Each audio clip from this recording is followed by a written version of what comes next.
সকালে 7 বার আর সন্ধ্যায় 7 বার যদি কেউ এই দোয়াটি পড়তে পারে, আল্লাহ তাআলা তার দুনিয়া এবং আখিরাতের দায়িত্ব নিজে গ্রহণ করে নেবেন। সুবহানাল্লাহি ওয়া বিহামদি। আমার রাসূলুল্লাহ সাল্লাল্লাহু আলাইহি ওয়াসাল্লাম কখনো এই দোয়া ছেড়ে দিতেন না। এটি কোনো আলেমী দিনটা ছেড়ে দেন না। এটির ফজিলত আমি নিজেও পেয়েছি। কোনো ব্যক্তি যদি এখনও সে আমলটি করতে পারে, আল্লাহ তাআলা তাকে নিজে ফজিলত দান করে দিবেন।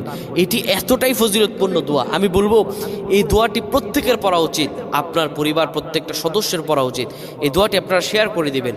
আপনার যারা পরিবার পরিজন আছে প্রত্যেকের কাছে এই দোয়াটি আপনারা পৌঁছায় দিবেন। ইনশাআল্লাহুল আজিজ, আল্লাহ তাআলা অবশ্যই তাদেরকে রহম দান করবেন।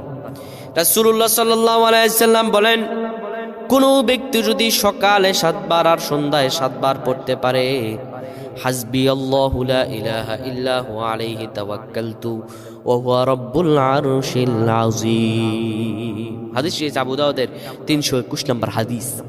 রাসূলুল্লাহ সাল্লাল্লাহু আলাইহি ওয়াসাল্লাম বলেন,